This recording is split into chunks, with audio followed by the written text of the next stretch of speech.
Hello everyone, how are you? So guys, आज के इस फिजिक्स सेशन में हम बात करने वाले हैं फोर्स से रिलेटेड बहुत अच्छे न्यूमेरिकल्स। लेकिन ध्यान रहे, ये कंडीशन है when velocity and magnetic field are perpendicular to each other और वी और बी कांस्टेंट है, तो ही हम बात करेंगे वो यूनिफॉर्म सर्कुलर मोशन में घूमने वाला है। और यूनिफॉर्म सर्कुलर मोशन में घूमने वाला है तो यहाँ पे हम पूरी मैकेनिक्स को इन्वॉल्व करने वाले हैं जो हम लोगों ने 11th स्टैंडर्ड में पढ़ा था। तो आई होप 11th का वो वाला पार्ट आपको बहुत बखूबी आता होगा और आप उतने ही तरीके से इन चीज़ों को एनालाइज करने की कोशिश करना। फिर बता रहा हूँ, आज का जो लेक्चर रहेगा वो बिल्कुल प्योरली बेसिक लेक्चर रहेगा। बहुत स्पीड को धीरे धीरे रखेंगे कि आप लोगों को समझ में आ जाए, क्योंकि ये lecture again a very important purely visualization and right hand thumb rule, ये चलाना अगर आपको आता है तो दैट इज फॉर श्योर आपको इन न्यूमेरिकल्स में कोई भी इश्यूज नहीं होने वाले। लास्ट लेक्चर में बच्चों हम लोगों ने जाते जाते आपसे एक क्वेश्चन पूछा था कि जब वो पार्टिकल घूमेगा, सर्कुलर मोशन करेगा, तो वो किस प्लेन में करने वाला है। वो एक्स वाई यानी एक्स वाई और जेड, तीन एक्सिस हमारे पास प्लेन बने, X Y Y Z Z X, है ना। अब हमारे क्वेश्चन था कि अगर हमारे पास velocity, magnetic field and force, हम लोगों ने देखा तीनों ही mutually perpendicular to each other है। कंडीशन है हमारी भैया बी, वी और एफ तीनों mutually perpendicular to each other है। तो हमने ये पूछा था इस सनो वैसा ही लगा एक्स वाई एंड जेड जैसा, तो माय क्वेश्चन इज कि वो कौन से प्लेन में घूमने वाला था। तो आइए उसके बारे में डिटेल में थोड़ी बात करते हैं। अब वो प्लेन है बच्चे जिसमें आपका फोर्स और वेलोसिटी लगने वाला है। पहली बात तो क्यों हमें इस प्लेन की जरूरत पड़ी, क्योंकि जब हम सर्कल बनाएंगे, है ना, यूनिफॉर्म सर्कुलर मोशन पढ़ेंगे तो सर्कल तो बनाना पड़ेगा ना। सर्कल बनाएंगे तो हमें कोई ना कोई प्लेन की जरूरत पड़ेगी, और प्लेन कौन सा होना चाहिए, वो जिसमें एफ और वी लाई कर रहा हो। दैट्स वाई ये बहुत इंपॉर्टेंट रोल प्ले करता है। अच्छा, अब एक बेसिक नोमेनक्लेचर्स को लेके हम बात करते हैं। देखिए बहुत बेसिक है ये, आपके पास है ना, क्वेश्चन में लिखा रहता है इंटरफेस। इंटरफेस का मतलब यहां पर वो ऐसे रिप्रेजेंटेशन कर देगा आपको। तो ये तो रिप्रेजेंटेशन आपको समझ में आ गया ना कि मैग्नेटिक फील्ड है इनवर्ड डायरेक्शन में, बी इनवर्ड और कांस्टेंट है भाई। चलो जी, ये दो चीजें हमें समझ में आ गई। अच्छा, ये इंटरफेस का मतलब क्या है? इधर देखिए, इधर मैंने मैग्नेटिक फील्ड नहीं बनाया। मैग्नेटिक फील्ड नहीं बनाया तो अगर इस वाले रीजन में कोई भी पार्टिकल मूव कर रहा है, charge particle Q having velocity v, मास m, तो इसमें कोई डिफ्लेक्शन नहीं होने वाली। यानी यहाँ पर मैग्नेटिक फील्ड जीरो है। मैग्नेटिक फील्ड जीरो होगा तो Fm भी जीरो होगा, और Fm में ही वो टेंडेंसी है बच्चे कि इसको अपने पाथ से डेविएट करे। तो यहाँ से यहाँ तक no magnetic field, no magnetic force, no deviation, यानी पार्टिकल सीधा जाएगा। सीधा जाएगा तो जैसे ही वो मैग्नेटिक फील्ड में एंटर करेगा, अब देखिए this is direction of velocity, B अंदर है, मैग्नेटिक फील्ड परपेंडिकुलर है वेलोसिटी के, तो सर ये तो सर्कुलर मोशन करने वाला है। अब सर्कुलर मोशन करने वाला है तो हमें पहली बात तो सर्कल का सेंटर निकालना पड़ेगा। अब सर्कल का सेंटर निकालने के लिए हमें फोर्स की डायरेक्शन पता होनी चाहिए। Force is always acting, force is always acting towards the centre. बेटा ध्यान रखना, टूवर्ड्स द सेंटर। और फोर्स की डायरेक्शन निकालने के लिए हमें अपना राइट हैंड थंब रूल चलाना आना चाहिए, यानी V क्रॉस B हमें करना आना चाहिए। अब देखिए V किधर है, V ये रहा, B किधर है, अंदर, तो वेलोसिटी की डायरेक्शन में रखो सच दैट फिंगर्स मूव करे अंदर। तो थंब किधर है, ऊपर। ऊपर का मतलब क्या है कि यहाँ पर हमारा सेंटर ऑफ द सर्कल आ जाएगा, ठीक है ना। तो ये सीधा जाना चाहता था, बट जो कि अब फोर्स लगेगा मैग्नेटिक फोर्स, तो ये इसको ऐसे कर्व करा देगा, ठीक है ना। अब ये इसका बना रेडियस। अब हमसे कोई पूछ ले कि चलो जी इसको x, इसको y और इसको z मानकर ये ओरिजिन मान लो आप, तो हमें इस सेंटर के कोऑर्डिनेट्स लिखिए। तो सेंटर के कोऑर्डिनेट्स क्या हो जाएंगे बच्चों, x 0, z 0, y डायरेक्शन पे है तो 0, y, 0। तो हमारे पास कोऑर्डिनेट क्या बन गए बच्चों, 0, y, 0। अब ये r है ना, और रेडियस का फॉर्मूला हम लोगों को पता है mv/qb। तो क्या बना बच्चे, 0, mv/qb। चलिए, तो यहां से हमें दो चीजें समझनी थी कि एक तो हमें वो प्लेन एनालाइज करना था जिसमें सर्कल बनने वाला है। सर्कल बनेगा किसमें, जिसमें फोर्स और वेलोसिटी एक्ट करने वाली है। फिर दूसरी चीज की फोर्स हमेशा परपेंडिकुलर टू दी सेंटर रहने वाला है, तो जिधर फोर्स लगेगा वही रिप्रेजेंटेशन होगा, वही बताएगा कि सेंटर इस डायरेक्शन में होने वाला है। यहाँ हम लोगों ने इजी क्वेश्चन लेके चला था, तो सेंटर हमेशा ऊपर की तरफ लग रहा था, तो इतने इसको रेडियस मान के एक सर्कल ड्रॉ कर दो। अच्छा, अब जैसे ही वो एंटर किया इस पॉइंट से वो निकलेगा, है ना। तो अब ये हो सकता है ये सेमी सर्कल करे, हो सकता है ये पूरा सर्कल करे, हो सकता है ये हाफ करे, क्वार्टर करे, कितना भी कर सकता है, वो हमारे पास गिवन डेटा के अनुसार होने वाला है। जो कि इधर मैग्नेटिक फील्ड नहीं है, तो जैसे ये निकलेगा तो ये सीधी लाइन में भाग जाएगा, ठीक है ना। लेकिन अगर मैग्नेटिक फील्ड होता तो ये कंप्लीट सर्कल बना लेता। आई होप ये बातें आपको समझ में आई होंगी। दोबारा से सुनिए, हमें इन दो पॉइंट्स की बहुत इंपॉर्टेंस है। हमें सबसे पहले वो प्लेन आइडेंटिफाई करना, और प्लेन आइडेंटिफाई क्या याद कर लो, अब एफ और वी जिधर लगेगा सर्कल उसी डायरेक्शन में होगा। फिर हमें देखना है कि सेंटर कहाँ है सर्कल का, जिधर फोर्स की डायरेक्शन होगी। फोर्स की डायरेक्शन होगी, देखिए हर डायरेक्शन में फोर्स एक ही डायरेक्शन में, ठीक है ना। ये देखिए फोर्स एक ही डायरेक्शन में, क्योंकि किसी भी पॉइंट पे देखिए वेलोसिटी इधर होगी बच्चों। अब वेलोसिटी पे हाथ रखिए, मैग्नेटिक फील्ड पे घुमाइए, फोर्स ये रहा, तो फोर्स की डायरेक्शन एक ही डायरेक्शन पता लग के वही सेंटर आ जाएगा। तो आई होप ये वाला सिस्टम आपको समझ में आया होगा। अब हम बात करेंगे इनके कुछ न्यूमेरिकल्स प्रॉब्लम। देखिए बच्चों, हमसे एक क्वेश्चन किया गया है, एक बी है, मैग्नेटिक फील्ड है, यूनिफॉर्म है, आपके पास चार्ज क्यू है, मास एम है, वेलोसिटी वी है, और is propagating in this direction. तो जैसे ही इसमें एंटर करेगा तो सबसे पहले हमें क्या करना बच्चों, फोर्स निकालना है। फोर्स किधर जाएगा, v क्रॉस b, ऊपर की डायरेक्शन में, यानी ये लाइन आपका सेंटर हो गया। ध्यान से सुना स्टेप बाय स्टेप, ये सेंटर हो गया, यहाँ से एंटर करेगा ये, तो यही हमारा रेडियस हो गया बच्चों। सीधा नहीं जाने देगा क्योंकि मैग्नेटिक फील्ड एक्ट करेगा, तो ये हमारा ऐसे घूमेगा, ठीक है ना। अब ये हमारा सर्कल हो गया पहली बात। तो अब हमसे बोला गया find the coordinate as a function of t. किसी भी टाइम टी पर इसके कोऑर्डिनेट्स कैलकुलेट करते हैं हम लोग। देखिए जहां से एंटर किया बच्चे, क्यों ना इसी को हम ओरिजिन मान ले, तो ये x हो गया हमारे पास, ये y हो गया हमारे पास, ठीक है ना। और z किधर मान लिया हम लोगों ने, अंदर। अंदर मैग्नेटिक फील्ड है तो हम अंदर z मान लेते हैं। x y z चूज करना तो हमारी मर्जी है ना, किधर भी माने। तो x y और z अंदर है बच्चों, ध्यान से सुनना। अब अगर हमसे ये सेंटर पूछे तो सेंटर के कोऑर्डिनेट्स तो अभी भी पता है हम लोगों को, क्या आ जाएंगे बच्चे, 0, r, 0। ये किसके कोऑर्डिनेट्स आ गए बच्चों, सेंटर के। लेकिन हमसे बोला जाए किसी भी टाइम टी पर पार्टिकल कहाँ पर रहा होगा, चार्ज पार्टिकल कहाँ पर रहा होगा, तो भैया किसी भी टाइम पे रहा हो तो वो इसी सर्कल पे रहा होगा ना।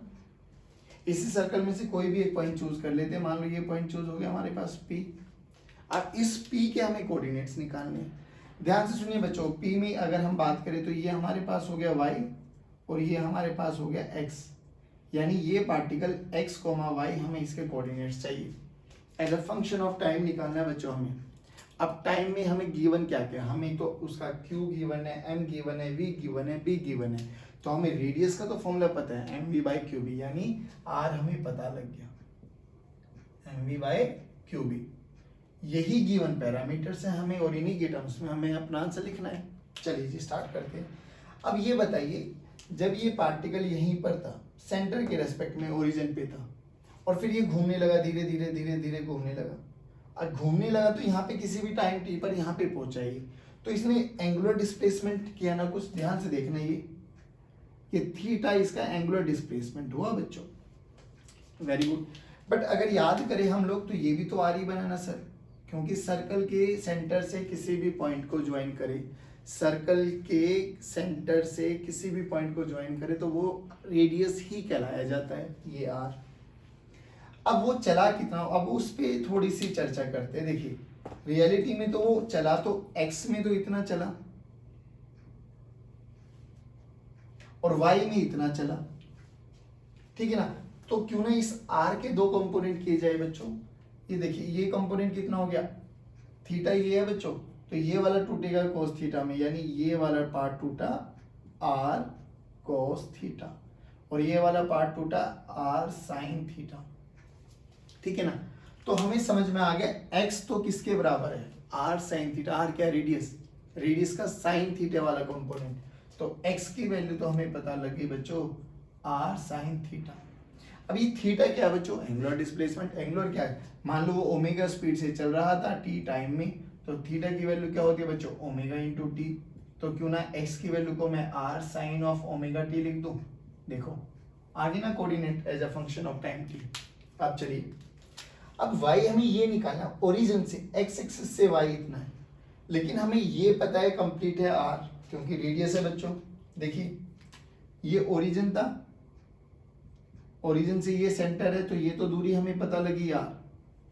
अभी अभी इसके कंपोनेंट किए हम लोगों ने, तो हमें ये पता लगा है r cos थीटा। तो बताइए ये कितना बना, तो क्यों ना r में से r cos थीटा माइनस कर लिया जाए। तो y की वैल्यू देखिए क्या बनी बेटे, r minus r cos theta. Theta तो वही ओमेगा टी, तो यहाँ पर क्या आ गया बच्चों, r minus r cos of omega T. लीजिए किसी भी टाइम t पर ये इसके कोऑर्डिनेट्स आ गए, x की वैल्यू भी आ गई हमारे पास, y की वैल्यू भी आ गई हमारे पास। लेकिन ध्यान से सुनना, ये वाला न्यूमेरिकल थोड़ा इजी था। क्यों, क्योंकि हम लोगों ने आपको 2 डायमेंशनल एनालिसिस पहले ही करा दिया था, यानी 3D को 2D में कन्वर्ट करा दिया था। लेकिन जब आपके पास न्यूमेरिकल्स आएंगे ना, वो 3 डायमेंशनल क्वेश्चंस पूछे जाएंगे बच्चों।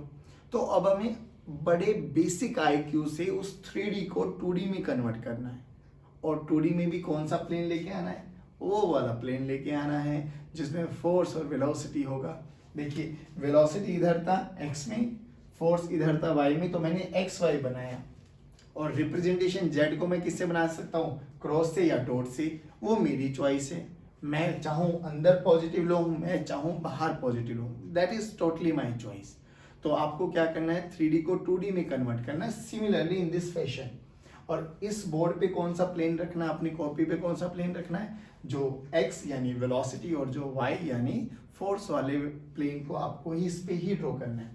उसी को सेंटर मानते हुए आपको सर्कल ड्रॉ करना है, और उसके किसी भी पॉइंट पे कोऑर्डिनेट्स निकालने का ये तरीका है। पहली बात तो अब हमसे पूछा जाता है कि कभी कभार कि वो कितने टाइम तक इस मैग्नेटिक फील्ड मेरा, जैसे यहाँ से एंटर करेगा बेटे यहाँ तक निकला, तो पूछ लेता टाइम पीरियड बताइए।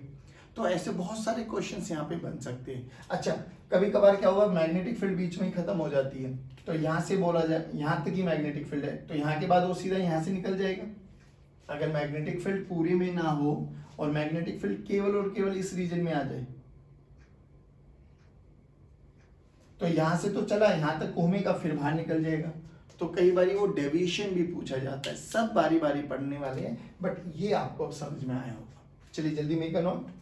सो देखिए बच्चों, अब हमें क्वेश्चन गिवन है, हमें v बता दिया, हमें b बता दिया गया, हमसे बोला गया particle starts from origin, find coordinates as a function of time t। चलिए तो क्यों ना सबसे पहले मैं इसको x बना लूं, y बना लेता हूं, और z मैंने कहाँ पे माना बच्चे, बाहर, तो ये मेरे पास z एक्सिस, यानी ये कुछ ऐसा ही दिखाई दे रहा होगा आपको, x y एंड z। देखिए ठीक है ना, तीनों mutually perpendicular to each other.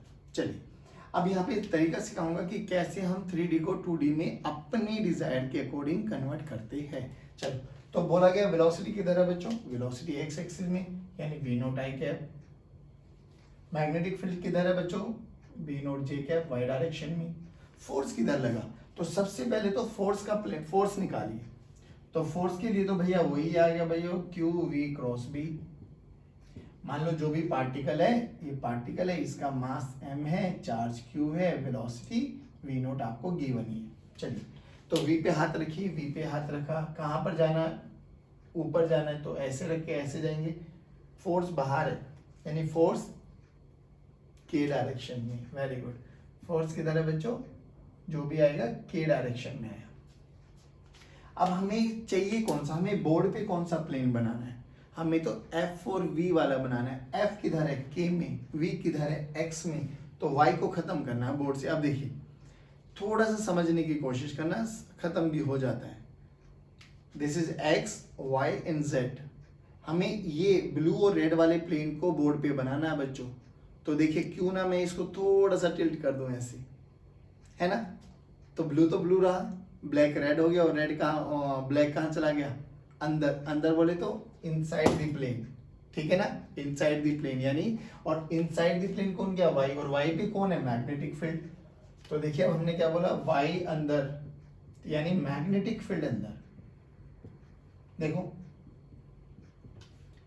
ये ओरिजिन, लो जी, इधर कौन x, और z किधर आ गया, ऊपर। ध्यान से देखना, तो ये वही प्लेन है जिसमें सर्कल बनने वाला है। इधर भी x और इधर भी z। चलिए जी, -z -x। लेकिन क्या बोला गया, पार्टिकल ओरिजिन से स्टार्ट हुआ, यहां से स्टार्ट हुआ बच्चों। अब जैसे ही यहां से स्टार्ट होगा पार्टिकल v वेलोसिटी से, तो फोर्स लगा ना, मैग्नेटिक फील्ड के अंदर है, तो फोर्स किधर लगा, यानी सेंटर निकालो। तो कैसे निकाले, जल्दी बताओ आप। सर Vx, V अंदर, V x डायरेक्शन में था, मैग्नेटिक फील्ड अब अंदर चला गया, तो अंदर थंब कहाँ है, Z एक्सिस में। तो क्यों ना मैं Z को A सेंटर, इसको R मानकर यही सेंटर मान लिया। अब इसको सेंटर मानते हुए आपको एक सर्कल बना देना है। लो जी, ये इसका पाथ आ गया बच्चे पूरा। किसी भी इंस्टेंट पर इसकी वेलोसिटी की डायरेक्शन कैसे निकालनी है, लो जी सर ये आ गया। किसी भी इंस्टेंट पे पूछ लो हमसे, लो भैया, ठीक है। लेकिन हमसे वेलोसिटी नहीं पूछी, हमसे पूछा गया किसी भी इंस्टेंट पर पार्टिकल कहाँ पर है, उसके कोऑर्डिनेट्स निकाले। बहुत सिंपल है, हमने वही माना कि भाई ये P पॉइंट पे पहुंच गया पार्टिकल, ओरिजिन से x में ट्रेवल किया बेटा, और z में ट्रेवल किया है। अब y अंदर है बच्चों, तो इसके कोऑर्डिनेट्स क्या हो गए बच्चे, x, 0, z। ध्यान से देखना प्लीज, y 0 क्यों लिखा, क्योंकि y अंदर है, y में कुछ भी नहीं चला, x और z में ही चलेगा। चलिए फिर वही सेंटर से सर्कल के किसी भी पार्ट को ज्वाइन कराऊंगा तो रेडियस बना, ये क्या हुआ, इसकी एंगुलर डिस्प्लेसमेंट हुई, और एंगुलर डिस्प्लेसमेंट कितनी बचे, theta, this is equals to omega into T. लो जी बहुत सिंपल। अब हमें क्या चाहिए, हमें तो बच्चों ये चाहिए, ये तो हमें चाहिए x और ये चाहिए हमें z। फिर वही काम आ गया ना सर, देखो ध्यान से, ये आपका ओरिजिन था भैया, ये सेंटर था, ये आपका r बना बच्चों। किसी भी टाइम पर पार्टिकल यहाँ पे पहुंचा बच्चों, तो इसके कोऑर्डिनेट्स अगर हम करें, ये थीटा है बेटा, ये r है बच्चों, तो ये r sine of omega t हो जाएगा, और ये कितना आ जाएगा बच्चों, r cos of omega t। यानी z में तो ये चला ना, तो r में से cos ऑफ ओमेगा t वाला फैक्टर माइनस कर दो, r minus r cos of omega t। तो कोऑर्डिनेट्स क्या बन गया बच्चों, r sine of omega t, 0, r minus r cos of omega t। लो जी भैया ये कोऑर्डिनेट्स आ गए। जल्दी बताइए, पहले ये देखिए 3D क्वेश्चन को 2D में कन्वर्ट करना है, जो हमें डिजायर्ड प्लेन चाहिए। हमें कौन सा प्लेन चाहिए, हमें फोर्स और वेलोसिटी वाला प्लेन चाहिए। उसको बना लेंगे, किसी को x, किसी को y, किसी को z, चूज करना हमारी मर्जी है। हमें जो जो डेटा गिवन है उसके अकॉर्डिंग अपने प्लेन को डिफाइन करते चले जाएंगे, कोऑर्डिनेट्स निकालते चले जाएंगे। किसी भी पॉइंट पे भी निकालना आता है तो वो भी निकाल सकते हैं हम लोग।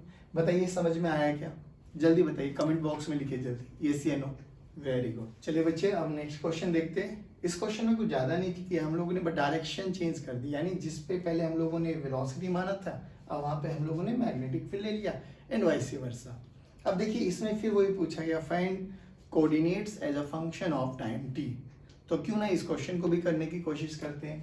तो सबसे पहले हम लोगों ने ये x माना बच्चों, ये y माना बच्चों, और हमारा z बाहर है, पॉजिटिव z डायरेक्शन है, तो डॉट से रिप्रेजेंट कर दिया मैंने z। ये लो बन गया मेरे पास, ठीक है ना। अब वेलोसिटी किधर है बच्चों, वेलोसिटी है मेरे पास j डायरेक्शन में, मैग्नेटिक फील्ड है मेरे पास i डायरेक्शन में। तो ये तो समझ में आ गया, फोर्स लगेगा तो z डायरेक्शन में, वो पॉजिटिव लगेगा नेगेटिव लगेगा, उसके लिए राइट इन थंब रूल। चलिए तो वेलोसिटी पे रखो हाथ, किधर आना है मैग्नेटिक फील्ड, तो ऐसे रखेंगे, ऐसे आएंगे तो मैग्नेटिक फील्ड मतलब फोर्स किधर है नेगेटिव जेड डायरेक्शन। तो फोर्स की वैल्यू हमें समझ में आ गई -k। चलिए अब हमें v और f यानी y और z प्लेन को बनाना है। अब y और z प्लेन को देखिए कैसे बनाए अब हम लोग, ये रहा ना, देखो ध्यान से, y और z को बनाना है हमें, ये x ये y और ये z, ठीक है ना। अब हमें क्या करना है, क्यों ना मैं इसको देखना, ये है ना, ऐसे नहीं घुमा दूं मैं, तो ये z आ गया, ये y आ गया, और ये कहाँ गया अंदर, ये कौन है x, देखो x y z, क्या किया मैंने, हल्का टिल्ट कर दिया 90 डिग्री पे कर दो, तो ये कंडीशन बन गई। हमें तो ये दो चाहिए था ना, ये दो प्लेन, तो मिल गया हमें दोनों प्लेन बोर्ड पे। तो क्वेश्चन बड़ा सिंपल बन गया अब हमारे लिए। क्या बना बच्चों, y अंदर है, पॉजिटिव y अंदर है, ये पॉजिटिव z डायरेक्शन आ गई, ये y direction as it is रहा, और x किधर चली गई बच्चों अंदर, और x के ही अलोंग कौन है मैग्नेटिक फील्ड यानी क्रॉस अलोंग। लेकिन हमारा फोर्स किधर लग रहा है, फोर्स तो बेटा नेगेटिव z डायरेक्शन में लग रहा है, कहां से, वही ओरिजिन से। चलो ये ओरिजिन रहा, ये नेगेटिव z डायरेक्शन है, ये लो, इस पे ही सेंटर मानकर C पॉइंट, ये दूरी क्या हो जाएगी बच्चों R, क्यों ना एक सर्कल ड्रॉ कर दिया जाए, कर दो।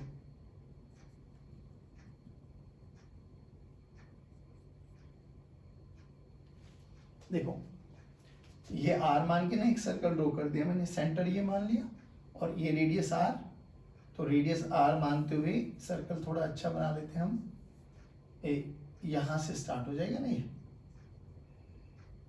लो थोड़ा ध्यान से रखना बस, ठीक है। ये हमारे पास आ गया। अब बोला गया कि किसी भी टाइम टी पर भैया वो एंगुलर डिस्प्लेसमेंट ये हो गई होगी, तो ये कोऑर्डिनेट्स क्या हो जाएंगे बच्चों, दोबारा से कोऑर्डिनेट्स तो आएंगे भैया प्लेन के टर्म्स में, और प्लेन कौन है z और x, यानी 0, y, z।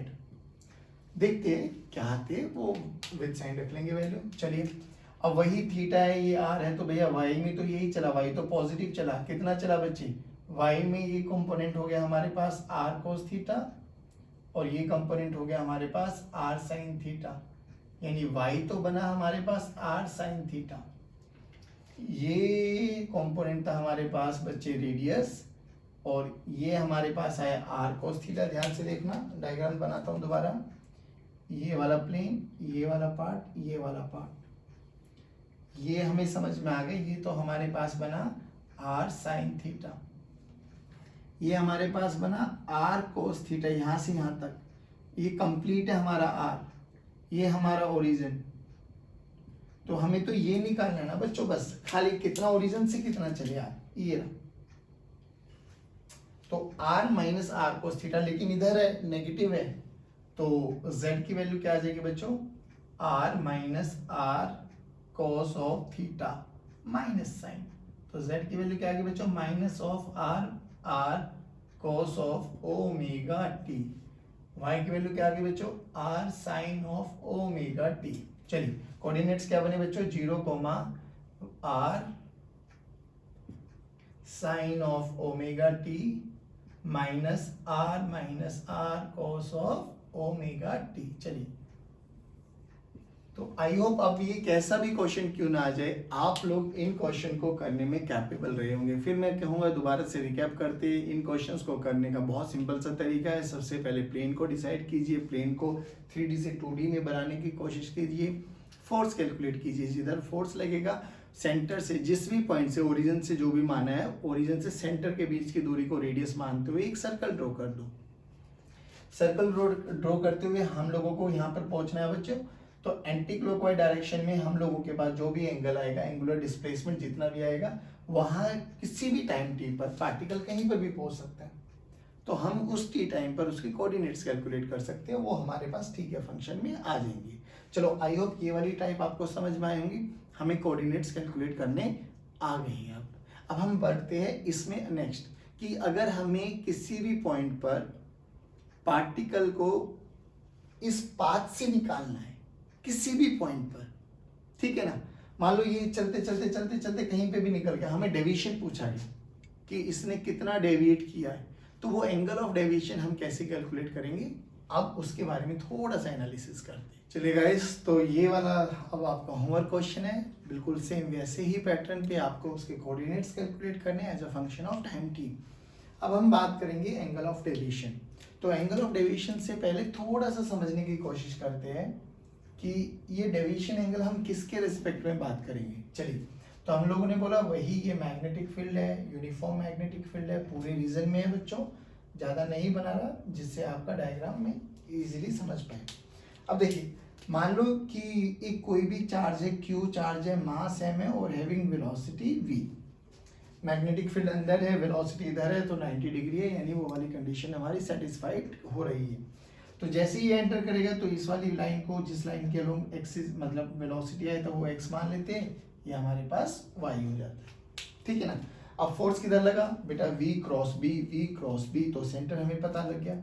इस वाले जिधर फोर्स लगा y एक्सिस पर कहीं पर भी एक पॉइंट चूज कर लीजिए सेंटर, और ये कौन है हमारे पास, ओरिजिन, यानी इस c और o को मानते हुए radius we have to draw a circle. तो अभी तक तो ये कॉमन कहानी थी, ये हमारे पास सर्कल आ गया, ठीक है ना।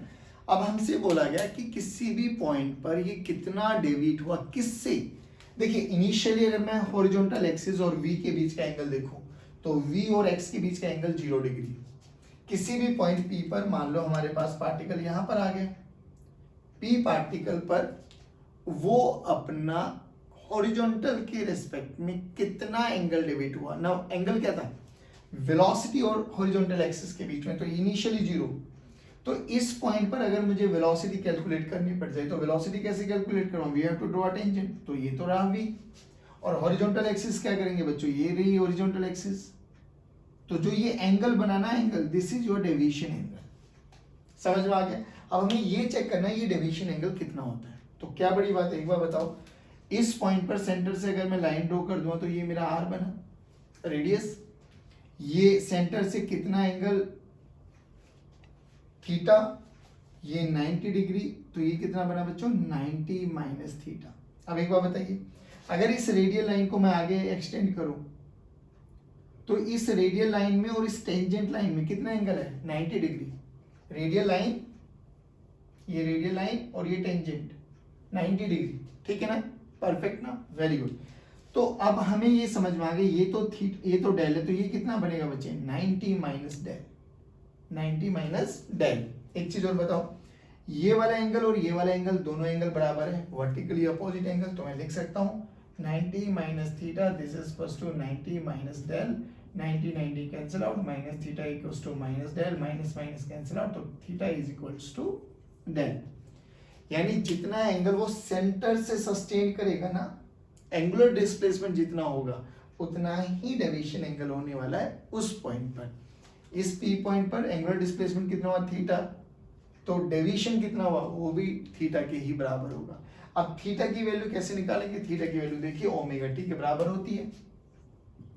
ओमेगा की वैल्यू देखिए बेटा QB बाई एम होती है, तो थीटा की वैल्यू क्या आ गई बच्चों QB by M into T. लो, और यही किसके बराबर है मेरे पास, डेविएशन एंगल। तो आई होप ये आपको समझ में आया होगा। किसी भी पॉइंट पर हमें कैलकुलेट करना है तो हॉरिजॉन्टल एक्सिस और वेलोसिटी के बीच का जो भी डेविएशन है वो उतना ही होगा जितना उसने सेंटर से सस्टेन किया है थीटा एंगल। दैट्स इट, इतना सिंपल से याद रखना है। आई होप ये कॉन्सेप्ट आपको समझ में आया होगा। अब हम बात करेंगे कुछ बहुत अच्छे न्यूमेरिकल्स से रिलेटेड जो कि इन सब के कलेक्शन से मिलके बने हुए हैं। चलिए स्टार्ट कर दो। अब हमारे पास जो क्वेश्चन है वो क्वेश्चन है find coordinate of the centre and after what time it will comes out from the magnetic field. अच्छा, दिस इज द इंटरफेस, यानी मैग्नेटिक फील्ड इस रीजन में, उस तरफ मैग्नेटिक फील्ड नहीं है। ओके, तो सबसे पहले ये देखिए क्या मैग्नेटिक फील्ड और V में 90 डिग्री एंगल बन रहा है क्या, जल्दी आप लोग बताइए। ये y एक्सिस है, y एक्सिस के रेस्पेक्ट में ये 30 डिग्री एंगल है। तो हमसे पहली बात तो, क्योंकि सर्कुलर मोशन के लिए तो बेसिक नेसेसिटी यही है ना कि V and B are perpendicular to each other. तो इस क्वेश्चन में देखिए क्या है, नहीं है ना, लेकिन है, इसलिए कहते हैं कि ये 3D विजुअलाइजेशन का खेल है। देखो क्या है बच्चे, एक बार बता, मैग्नेटिक फील्ड का अंदर ये ब्लू वाला पेन, ब्लू वाला मार्कर मैग्नेटिक फील्ड को रिप्रेजेंट करेगा। ये बी है, वी है 90 डिग्री, ठीक है ना। अब ध्यान से सुनना बच्चों, वी किस रीजन में एंटर कर रहा है? वी जो रीजन में एंटर कर रहा है वो वाई और एक्स प्लेन है, और वाई और एक्स प्लेन में एंटर करने वाला वी यानी ये वी मैग्नेटिक फील्ड के कैसा रहेगा? मैग्नेटिक फील्ड की तरह जेड। तो यानी सर वाई एक्स में किसी भी प्लेन में कोई भी वेक्टर और z के तो परपेंडिकुलर ही रहेगा। देखो ये हमारे पास v z, ये रहा बेटे बाहर, ये रहा v z बाहर, ये रहा v z बाहर, ये रहा v z बाहर, ये रहा v z बाहर, यानी ये वेलोसिटी और b में अभी भी एंगल 90 डिग्री है, 30 डिग्री नहीं है, ध्यान रखना। क्योंकि वेलोसिटी किस प्लेन में लाई कर रही है? y और x प्लेन में। वो एंगल कुछ भी हो लेकिन मैग्नेटिक फील्ड की तरह z प्लेन में, तो वाई एक्स प्लेन हमेशा परपेंडिकुलर रहेगा z प्लेन में। तो अभी भी हमारी बेसिक कंडीशन क्या बच्चे कि v और b are perpendicular to each other. सबसे पहली बात तो ये हमें क्लियर हो जाना चाहिए। चलिए अब अगर v और b में परपेंडिकुलर है तो ये एंगल कितना हो जाएगा बच्चों? ये एंगल 30 डिग्री हो जाएगा, तो ये 60 डिग्री हो जाएगा, ठीक है ना। अब देखिए v cross b, v cross b, v cross b, A this is v, v cross b अंदर है, v देखो यहाँ पे बनाने की कोशिश करता हूं, मैग्नेटिक फील्ड v। अब देखिए v cross b, v cross b, तो थंब इस डायरेक्शन में, यानी यहां से a डायरेक्शन में सेंटर है। देखो जिधर फोर्स लगेगा वो सेंटर। अभी तक हम लोगों ने ऐसी कैलकुलेशन रखी थी कि फोर्स वाई एक्सिस पे जेड एक्सिस पे लाई कर रहा था, लेकिन अब हमने क्या देखा? देखो v किधर जाना है बेटे? v किधर जाना है? अंदर। Thumb will gives you the direction of force, आगे ना c। हमें ये कोऑर्डिनेट्स कैलकुलेट करने हैं। अब ध्यान से देखना, ये v है, ये f है, तो ये आपस में कैसे 90 डिग्री, क्योंकि v b और f तीनों mutually perpendicular to each other है। ये 60 डिग्री है तो ये 30 डिग्री हो गया। ये क्या हो गया? r। क्यों ना अब इसको रेडियस मानते हुए, इसको रेडियस मानते हुए एक सर्कल ड्रॉ कर दिया जाए। अच्छा सर ड्रॉ कर लेते हैं ना सर्कल, इसको रेडियस मानते हुए एक सर्कल ड्रॉ कर लिया जाए। लो ये सेंटर है बच्चों, इस सेंटर के कोऑर्डिनेट्स निकालने सबसे पहली बात तो ये। चलिए सेंटर के कोऑर्डिनेट्स तो बहुत इजी है। देखिए एक्स एक्सिस से ये बना y और ये बना x, तो कोऑर्डिनेट्स क्या आ गए बच्चों? x, y। ये r 30 डिग्री एंगल है, तो कोऑर्डिनेट्स तो बहुत इजी बन गए ना। This is x, this is y, this is r, this is c, this is origin, this is angle 30 degree. तो कोऑर्डिनेट्स क्या बन गए बेटे? x की वैल्यू बन गई r cos 30 डिग्री और r sin 30 डिग्री। cos 30 कितना होता है बच्चे? √3/2 और sin 30 कितना होता है? r/2। चलिए ये तो आ गया। अब हमसे बोला गया कितने टाइम के बाद, सुनना ध्यान से, कितने टाइम के बाद ये इस मैग्नेटिक फील्ड से बाहर निकला। अब एक बात अब यहाँ पे समझना बच्चों, ये एंटर किया था, ये बाहर निकला, इन दोनों पॉइंट्स को सेंटर से ज्वाइन कर दो, करते चलिए। तो ये तो रेड वाला हो गया और उधर भी रेड वाले से ही बना लेते हैं, ये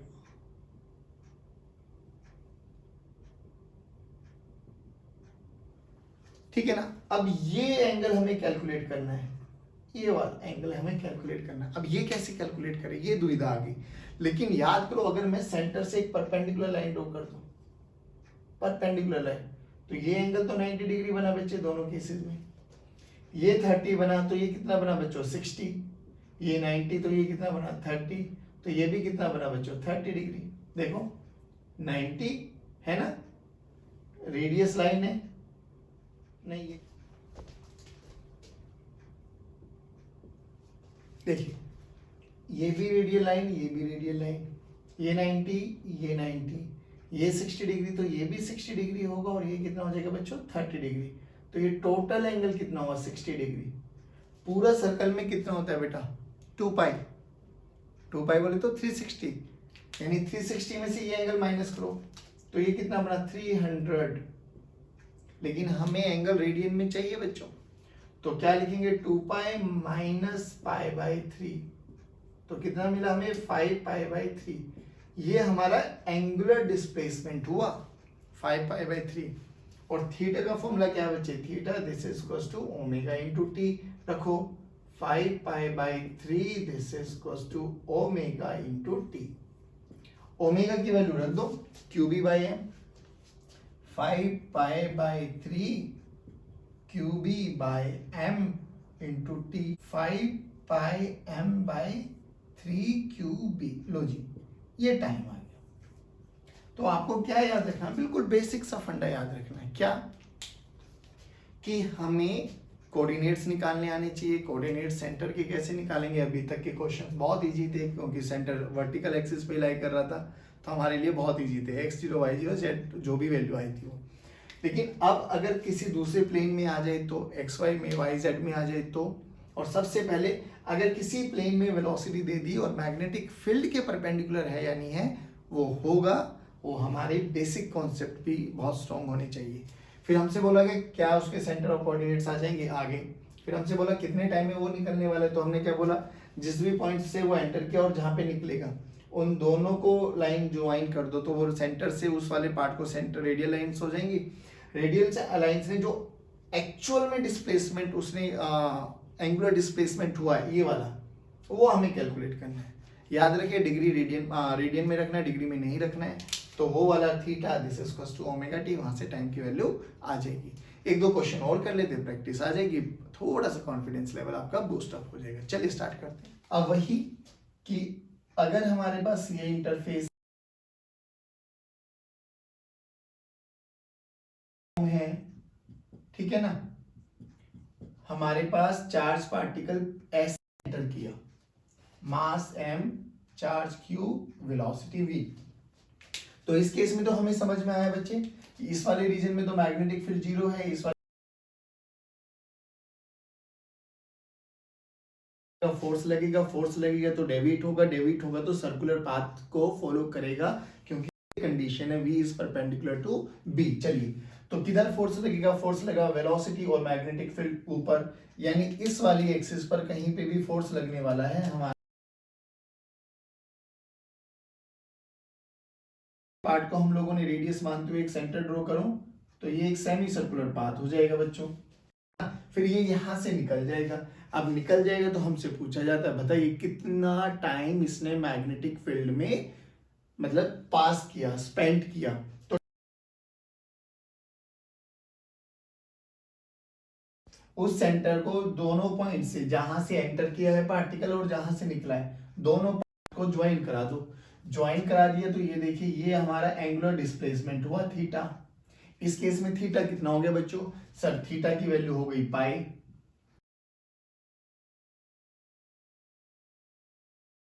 थीटा का फॉर्मूला हम लोगों को पता है, थीटा की वैल्यू क्या होती है बच्चे, ओमेगा इंटू टी। क्यों ना थीटा की वैल्यू पाई की जाए, ओमेगा की वैल्यू क्यूबी बाय एम रखी जाए, क्यूबी बाय एम रखा जाए इंटू टी, तो टी भी आ गया हमारे पास पाई एम बाय क्यूबी।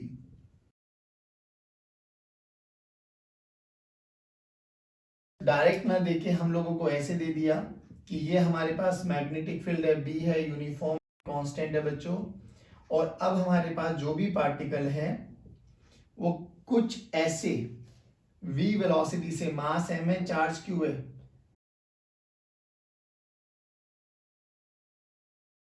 फील्ड में। फिर ये वही सेम क्वेश्चन आ गया, अभी भी कंडीशन वही है, क्योंकि अगर ये x है ये y है तो मैग्नेटिक फील्ड किधर है बेटा, z में। तो वेलोसिटी किस में है, एक्स वाई प्लेन में है, और उसके परपेंडिकुलर हमेशा मैग्नेटिक फील्ड तो हमेशा क्या रहेगी, perpendicular to b।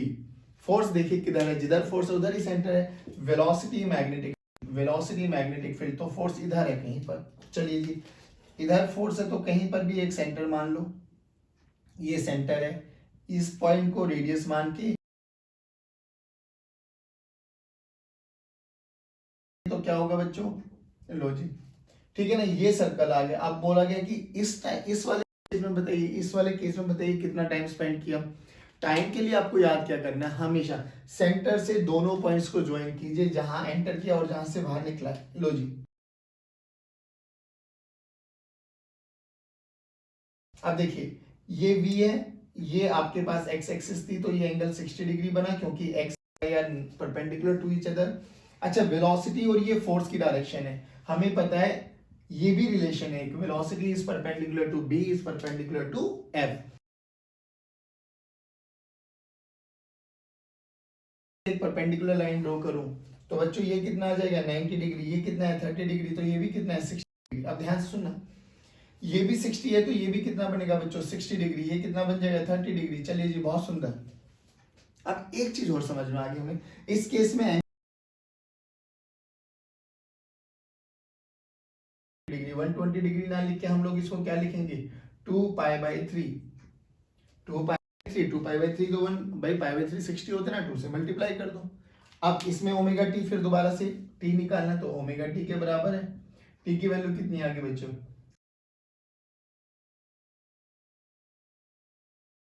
By M रख दीजिए, 2 पाई m/3 2b।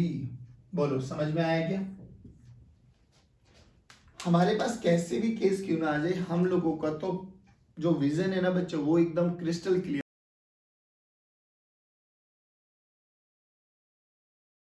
वो स्टेप्स की प्रैक्टिस है, it is purely practice and mathematics. Physics का कोई रोल नहीं है इसमें, बताओ।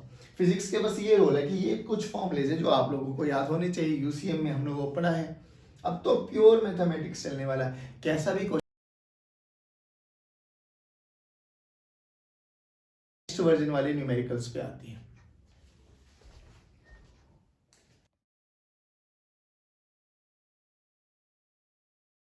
हम लोगों ने जितने भी केसेस किए उसमें मैग्नेटिक फील्ड अंदर माना है। चलिए इसमें कुछ अलग करके देखते हैं। इसमें मैग्नेटिक फील्ड बाहर है, बाहर है तो हमें तो भाई राइट हैंड थंब रूल आना चाहिए। तो सबसे पहले क्या निकालना है, अब वेलोसिटी ऐसी है, मास m चार्ज q, जब तक हमें कुछ नहीं गिवन होगा हम इधर है। चलिए जी, वेलोसिटी तो ये मैग्नेटिक फील्ड कहाँ है, बाहर। चलो जी, वेलोसिटी मैग्नेटिक फील्ड बाहर है तो थंब इधर है, यानी यहां कहीं पर बच्चों इसका सेंटर आने वाला है। लो जी, ये सेंटर आ गया, और इसी को हम लोगों ने क्या मान लिया बच्चों, रेडियस मान लिया।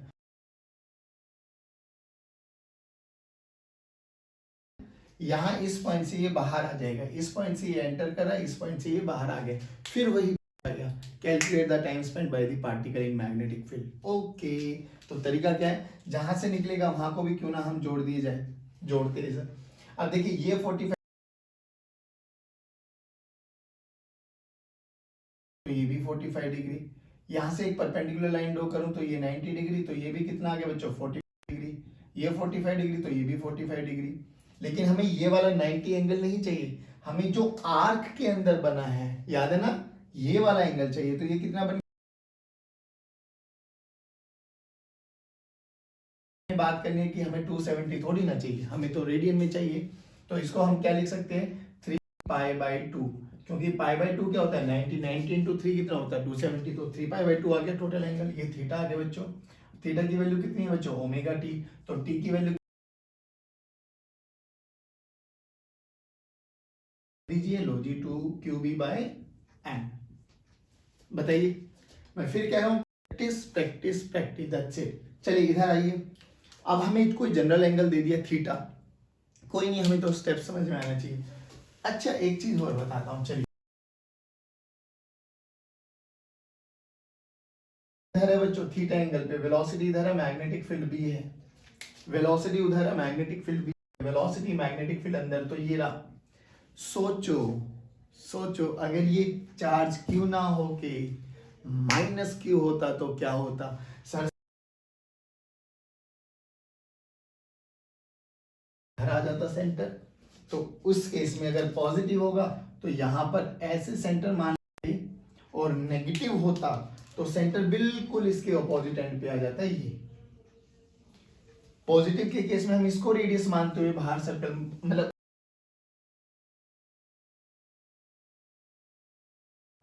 लेकिन टाइम स्पेंड हमें निकालना आता है। चले देखिए, मैं पॉजिटिव के कारण निकाल देता हूँ, नेगेटिव के कारण आप लोग निकालेंगे, ठीक है ना। तो इसको मैंने रेडियस मानते हुए ये सर्कल मैंने ड्रॉ कर दिया, ठीक है ना। इसको मैंने रेडियस ड्रॉ करते हुए ये सर्कल मैंने ड्रॉ कर दिया। फिर हमसे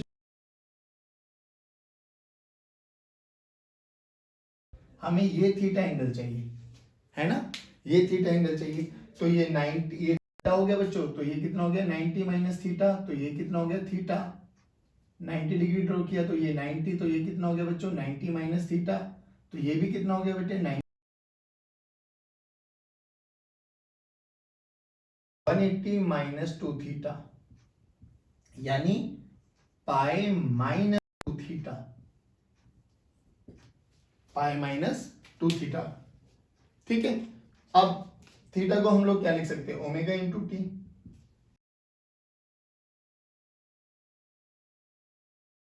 बच्चे pi minus 2 theta by omega, लो जी, ये जनरल टर्म्स में आपके पास।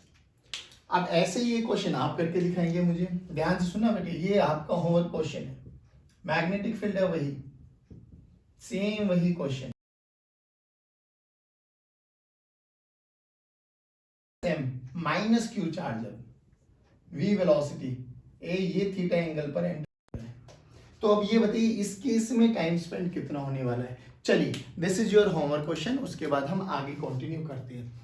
अब जो न्यूमेरिकल्स करने वाले देखिए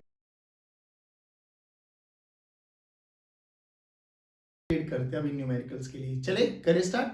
वेरी गुड। सो स्टूडेंट्स, अब क्वेश्चन देखिए, वैसे वही क्वेश्चन था जिसमें हम लोगों ने कोऑर्डिनेट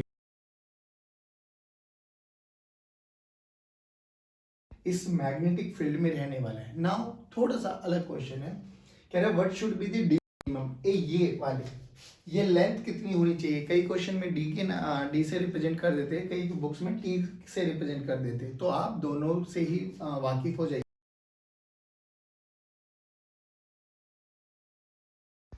कितनी दूरी तक मैग्नेटिक फील्ड होना चाहिए इन सच अ फैशन कि ये जो पार्टिकल पहले रीजन से एंटर किया है ना, घूम के वापसी इसी रीजन से बाहर निकल जाए। तो ये हमें समझ में भी आता है, अगर मैग्नेटिक फील्ड दूर तक नहीं फैला होगा के लिए कौन चाहिए, मैग्नेटिक फील्ड। और जब तक मैग्नेटिक फील्ड रहेगा तब तक वो घूमता रहेगा, जब मैग्नेटिक फील्ड खत्म हो जाएगा, वो जहां से भी खत्म हो गया वहीं से बाहर निकल जाएगा, है ना। उस पे वेलोसिटी टेंजेंट ड्रॉ करेंगे, वो वेलोसिटी की डायरेक्शन में सीधा करने का कैसे, बिल्कुल बेसिक तरीका देखिए। पहली बात तो हमसे एक्सिस है बच्चे, ठीक है ना, ये एक्स एक्सिस है, ये ऐसे वेलोसिटी है बच्चों हमारे पास, और हमसे ये एंगल दे दिया गया है 30,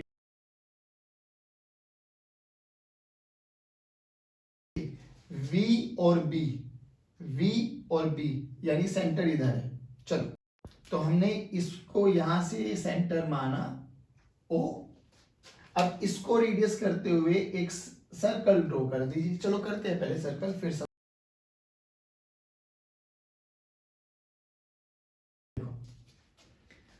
अब हमें ये समझ में आ गई, ये तो सेंटर है भैया, और सेंटर है तो ये तो दूरी आर हो जाएगी यानी रेडियस। अगर हम कैसे भी करके ये दूरी और कैलकुलेट कर ले एक्स, यानी जब वो सर्कल करेगा मैग्नेटिक फील्ड हो गया तो कहीं से भी बाहर निकल जाएगा, यानी वापसी इस रीजन में नहीं आने वाला है। तो इस रीजन की हमारे पास कंडीशन क्या है कि कम से कम जो ये डी मिनिमम या टी मिनिमम होगा वो कितना होना चाहिए, एक्स प्लस आर। लो जी आंसर आ गया। तो डी मिनिमम कितना होना चाहिए बच्चों,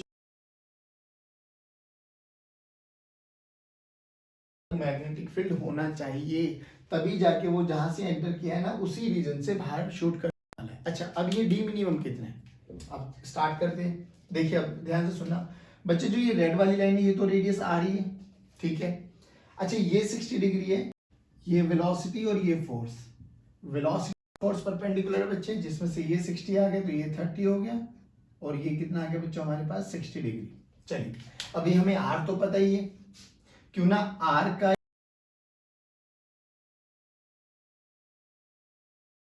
है ना, तो ये वाला कंपोनेंट कितना हो जाएगा बच्चे अगर ये ही एंगल मान के चलो तो R cos 30 degree, R cos 30 degree, तो एक्स की वैल्यू क्या होगी, आर कोस 30 डिग्री। तो कोस 30 कितना होता है, √3/, r√3/2, r√3/2 प्लस, लो जी, ये हमें डी मिनिमम चाहिए कि मैग्नेटिक फील्ड इस लेंथ तक होना चाहिए अगर हमें इसी रीजन से बाहर निकालना है तो। और इस रीजन की लेंथ दे देगा आपको, बोला जाएगा बताइए कौन से रीजन से शूट करने वाला है, तो उन के लिए हमें ये बेसिक नॉलेज होनी चाहिए। दोबारा सुन लीजिए, कह रहा है कि हमें यहाँ से पहले रीजन से मैग्नेटिक फील्ड स्टार्ट होती है, एक आपके पास चार्ज पार्टिकल सर्कल कंप्लीट करेगा, सर्कल जैसे ही कंप्लीट करेगा तो इस पॉइंट पर मैग्नेटिक फील्ड खत्म है, तो वो इस रीजन से बाहर निकल के आ जाएगा।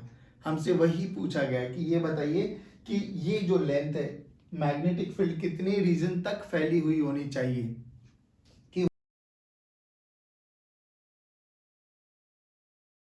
सेंटर से ये सर्कल का पार्ट है, रेडियस है, तो ये लेंथ और बची, यानी यहां से यहां तक फैली हुई होनी चाहिए मैग्नेटिक फील्ड। भैया ये बिल्कुल बाउंड्री लाइन आ गई, इसमें इतने में होगा तो ये इस एंगल पर बाहर निकल जाएगा। हाँ, एंगल चेंज कर देंगे तो ये लेंथ भी, ये डी मिनिमम आ गया, दूसरे वाले एंगल के लिए दूसरा डी मिनिमम आ जाएगा। बात समझ में आ गई? चलिए अब इसी से रिलेटेड एक दो क्वेश्चंस और देख लेते हैं हम लोग। चलिए अब देखिए बच्चों, ये बड़ा बेसिक सा केस है, सबसे बेसिक केस है, इससे और ज्यादा क्रिस्टल क्लियर। चलिए जी, सेंटर तो इस लाइन पे कहीं पे आने वाला है सर, ये दूरी आर हो गई हमारे पास। अब हमसे बोला गया ये डी के 3 फंडे दे दिए हम लोगों ने, देखना ध्यान से, कि डी ग्रेटर देन आर हो जाए,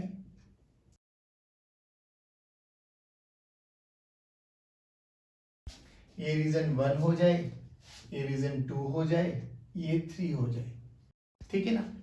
अब हमने बोला 1 से एंटर किया, 1 पे ही निकालना है, खुद बेसिक दिमाग लगाओ। 1 से एंटर किया, ये सबसे बेसिक है बच्चे,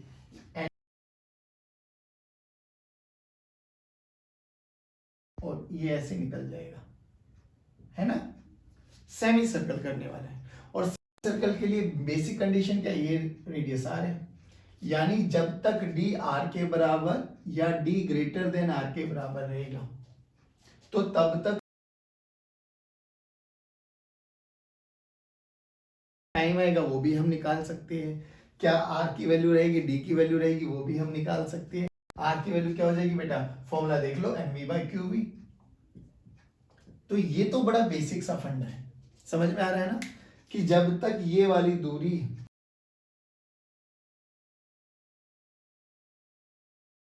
दूसरे वाले केस के लिए देख लिया हम लोगों ने, x+r चाहिए, और वो जैसे जैसे एंगल वेरी करता चला जाए चीजें होती चली जाएगी।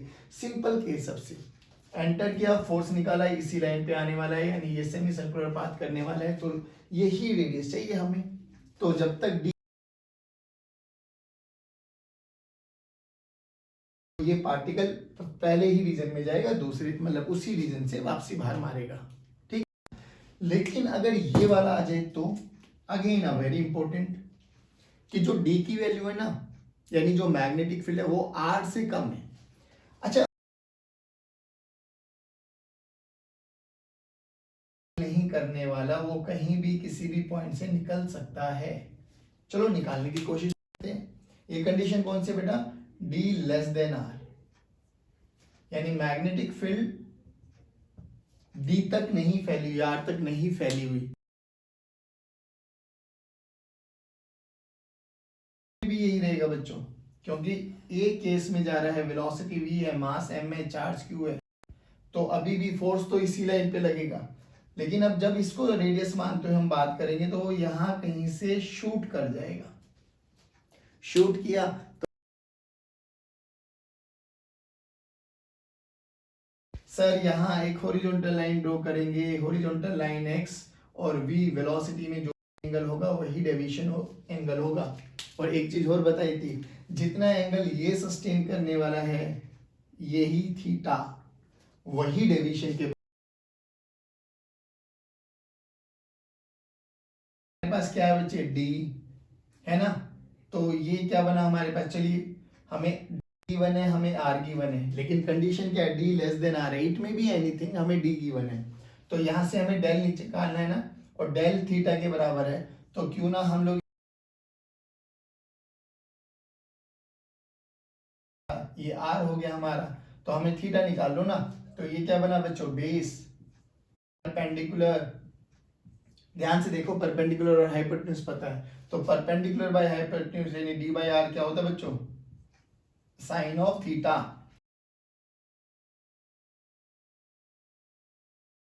लो जी,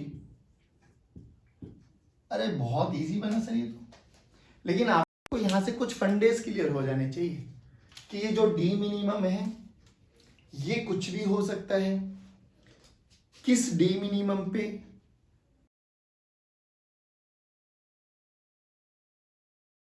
करेगा, वहीं से बाहर निकलने वाला है। कभी वो बीच में सर्कल नहीं करेगा, किसी भी आर्क से कर जाएगा। तो आपको ये बिल्कुल बेसिक चर्चा आपके दिमाग में बैठी होनी चाहिए कि कहाँ कहाँ कौन कौन सा केसेज है जब वो चीजें बाहर निकल जाएगा। और बाहर फंडा है sine inverse D by R. ऐसे करते हुए हम बहुत सारे क्वेश्चंस कर सकते हैं। बताइए समझ में क्या। अब एक क्वेश्चन और कराता हूँ, आपको दिल खुश हो जाएगा आपको देख के। ठीक चलेगा, इस अब बात करते हैं ये क्वेश्चन जो कि बहुत अच्छा क्वेश्चन है, not even for magnetic field वाले कॉन्सेप्ट को लेके, but from the point of view vectors को लेके भी। ये वाले क्वेश्चंस को देख के आपको वेक्टर्स का लेवल भी समझ में आ जाएगा कि आप लोग वेक्टर में किस लेवल पे हो। चलिए, तो कह रहा है कि ए charge particles comes out of a magnetic be with velocity, जो बाहर निकल रहा है उसकी वेलोसिटी ये है जिस भी टाइम पे निकला होगा। Find the value of D in the terms of R, हमें आर की टर्म्स में निकालना है। Also find the time for which it remains in the B. अब बच्चों बात ये करते हैं कि जैसे हमें पता तो है कि ये एक सर्कल बनाने वाला है, ठीक है ना। अब सर्कल बनाएगा तो सर्कल बनाने के लिए हमारे पास ये चार क्वाड्रेंट पॉसिबल हो सकते हैं, ठीक है ना। अब एक रफ स्केच बना लेते हैं भैया। हो सकता है वो इस वाले क्वाड्रेंट से बाहर निकल जाए, हो सकता है इस वाले से निकल रहा हो, इस वाले से निकल रहा हो, इस वाले से निकल रहा हो। अभी हमें कुछ नहीं पता, हमें बस इतना पता है कि जब बाहर निकल रहा है उस टाइम पर ये वेलोसिटी है। अभी तक सारे क्वेश्चंस इजी क्यों थे, क्योंकि हमें मैग्नेटिक फील्ड पता थी, हमें एंगल पता था, हमने डायरेक्शन निकाली, सर्कल बनाया, और we can easily solve this question. ये क्वेश्चन क्यों इंपॉर्टेंट है, क्योंकि इसमें बस ये गिवन है और हमें कुछ नहीं गिवन। अब हमें चेक करना है कि भैया हो सकता है वो यहाँ से निकले तो ये वेलोसिटी वेक्टर होगा, इस पॉइंट से निकलेगा तो ये वेलोसिटी वेक्टर होगा, ये वेलोसिटी वेक्टर होगा, या ये वेलोसिटी वेक्टर होगा। यही चार डायरेक्शन पॉसिबल है। चलिए, अगर वेलोसिटी वेक्टर के हम कंपोनेंट करें तो ये कंपोनेंट ये हो जाएगा, एक ये हो जाएगा, एक ये हो जाएगा और एक ये हो जाएगा, एक ये हो जाएगा और एक ये हो जाएगा। सिमिलरली एक ये हो जाएगा और एक ये हो जाएगा। अब ध्यान से देखो, यहाँ पर वी एक्स यानी एक्स कंपोनेंट और y कंपोनेंट दोनों ही पॉजिटिव है। तो इन चारों क्वाड्रेंट में से देख के कौन से क्वाड्रेंट की फील आती है कि दोनों पॉजिटिव होने वाले। देखिए, vy positive, vx negative, vx negative, vy भी negative, vy negative, vx positive. यानी ना तो ये पॉसिबल है, ना ये पॉसिबल है, ना ये पॉसिबल है, ये पॉसिबल है बस। यानी हमें इतना समझ में आ गया कि वो फोर्थ क्वाड्रेंट से निकलने वाला है। अच्छा, जब निकलेगा उस टाइम पर क्या सिनेरियो होने वाला, थोड़ा थोड़ा हमें समझ में आ गया। मैग्नेटिक फील्ड कहीं नहीं गिवन है, तो आपकी अपनी मर्जी है बच्चों, अंदर मानना चाहो अंदर मान लीजिए, बाहर मानना चाहे बाहर मान लीजिए। हम अपना अंदर ही मान लेते हैं मैग्नेटिक फील्ड, ठीक है ना।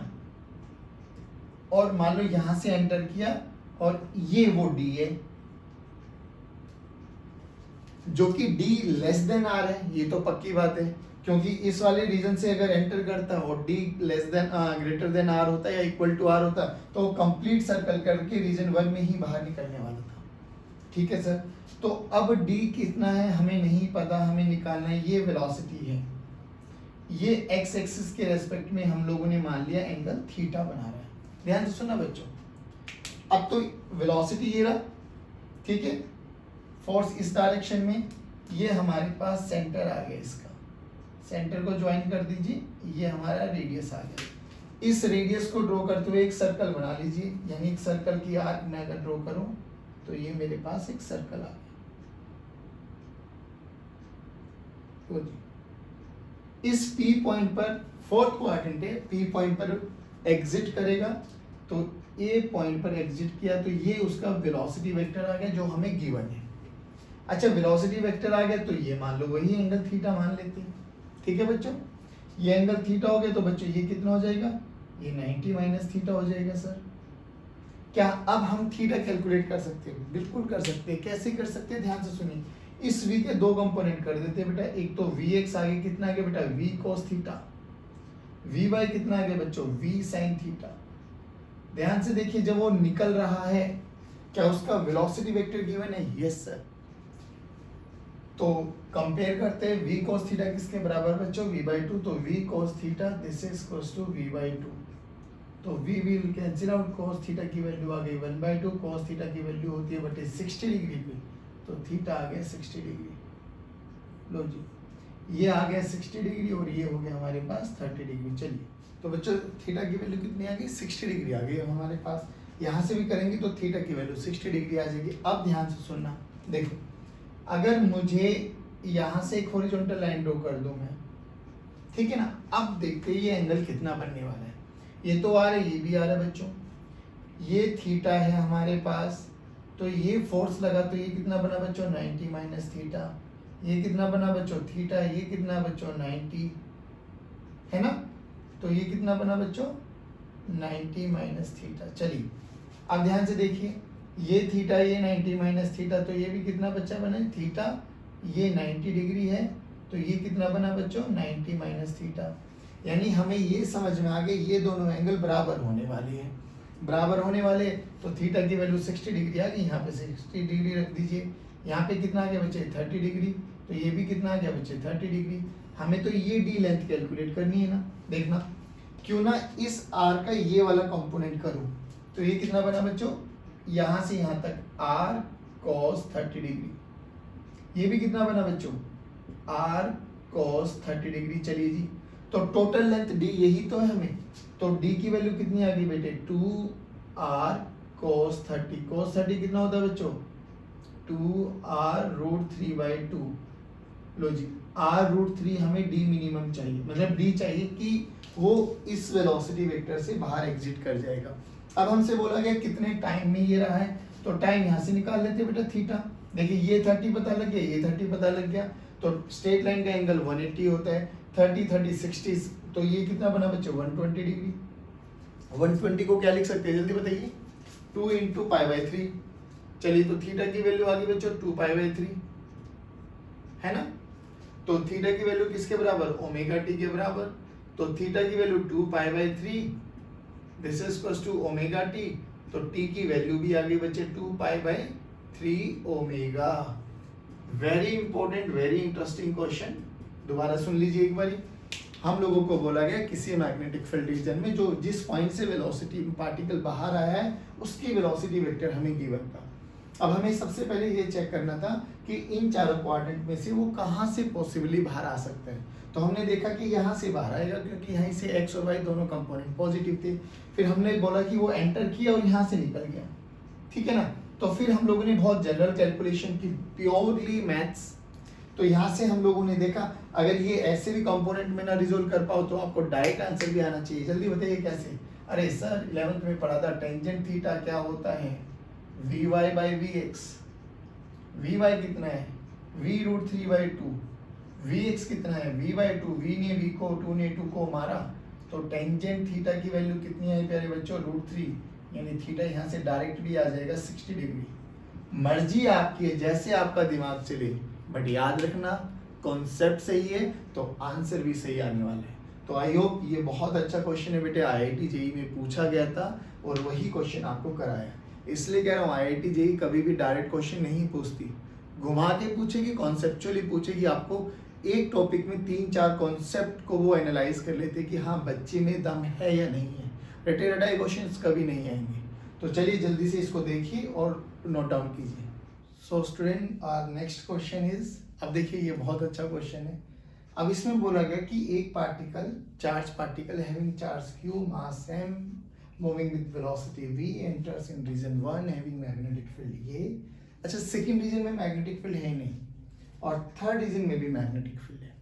अब हमें ये बताना है कि ये पहली बात तो कहाँ से निकलेगा, दूसरी बात कितना डेविएशन एंगल होने वाला है। अच्छा, एक बात और बताते हैं, पहले इसका r कैलकुलेट करते हैं ना। r का फॉर्मूला तो वही रहेगा बच्चे, mv/qb। अब देखो d1 d2 d3, d1 d2 d3 हमें गिवन है। d2 का होना ना होना कोई मैटर नहीं करने वाला, रीजन भी अभी समझ में आ जाएगा। बट d1 को देखिए, d1 कितना है, mv/8qb, mv/qb, यानी d1 is less than r, यानी ये घूम के तो नहीं आने वाला।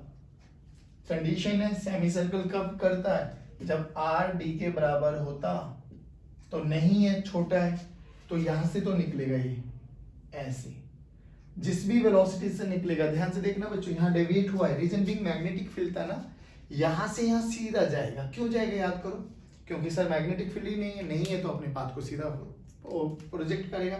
जैसे यहां से एंटर करेगा फिर यहां से निकलेगा ना, यहां से भी क्यों निकलेगा सोचिए, क्योंकि सर अभी भी दूरी r से छोटी है, तो ये जिस भी पॉइंट से निकलने वाला है ना, ये हमें डेविएशन कैलकुलेट करना है। बहुत सिंपल सा फंडा है। अब डेविएशन के लिए हमें पता है, याद करो अभी अभी निकाला था कि साइन थीटा जो होता है वो d/r होता है। तो थीटा की वैल्यू क्या होती है बच्चों, साइन इनवर्स d/r। अब ये बता दो मुझे, क्या d1 plus d2 plus d3 रहेगा या d1 प्लस d3 रहेगा, जल्दी बताइए। जो ये d होता है ये सेपरेशन होता है, ये दूरी होती है मैग्नेटिक फील्ड की। तो क्या मैं d की वैल्यू को d1 plus d2 plus d3 लिखूं, क्या मैं लिखूं d this is equal to d1 plus d2 plus d3, या मैं लिखूं d1 प्लस d3। फर्स्ट या सेकंड, फर्स्ट या सेकंड, सभी बच्चे कमेंट बॉक्स में आना चाहिए सेकंड, क्योंकि सर इसमें ये का तो कोई यूज ही नहीं है ना, मैग्नेटिक फील्ड तो जीरो है। तो जो डिफ्लेक्शन में, डेविएशन में पार्ट करेगा वो फर्स्ट रीजन और सेकंड थर्ड रीजन करने वाला है।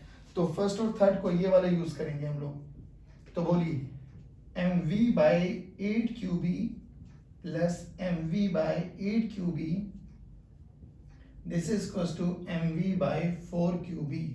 चलो जी रख दीजिए वैल्यू। तो थीटा की वैल्यू कितनी है बेटा, साइन इनवर्स,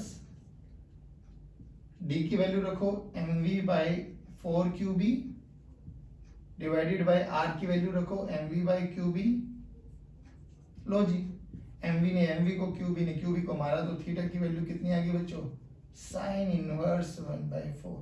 फिर वही टिपिकल क्वेश्चन देखने में बड़ा गंदा, बड़ा भयंकर सा लगता है, बट देखेंगे तो अगर कॉन्सेप्चुअली हम बहुत स्ट्रॉन्ग हुए तो कुछ ज्यादा दिक्कत नहीं आती। अच्छा बच्चों, एक चीज हो रहा है, हमारे पास जो ये वाला केस था ना, जिसमें हम लोगों ने हॉरिजॉन्टल मतलब ऐसे 90 डिग्री पे प्रोजेक्ट किया था, ये वाला केस, दिस पर्टिकुलर केस, ये मास स्पेक्ट्रोमीटर में भी यूज होता है। मास स्पेक्ट्रोमीटर बेसिकली अगर हमें आइसोटॉप्स अलग करने होते हैं तो ध्यान से देखिए, रेडियस का फॉर्मूला क्या होता है, mv/qb, यानी रेडियस डायरेक्टली प्रोपोर्शन होता है मास के। जैसे जैसे मास अलग अलग होता चला जाएगा वैसे वैसे रेडियस अलग होता चला जाएगा। आइसोटॉप समझ में आता है ना। तो आइसोटॉप्स को अलग करने के लिए हम लोग मास स्पेक्ट्रोमीटर में ये पर्टिकुलर केस मैग्नेटिक फील्ड का यूज करते हैं। चलिए, this is all about today's class. इसको मास स्पेक्ट्रोमीटर को नेक्स्ट क्लास में हम अच्छे से पढ़ेंगे। थोड़ा बता दो, not in your syllabus but for your knowledge, कि क्यों हम यूज करने वाले हैं, इन सब प्रैक्टिकल एप्लीकेशन भी बता देंगे और फिर और आगे क्वेश्चंस बढ़ाने की कोशिश करेंगे। Till then keep watching, keep motivating us. Thank you very much, God bless you. जय हिंद, जय भारत।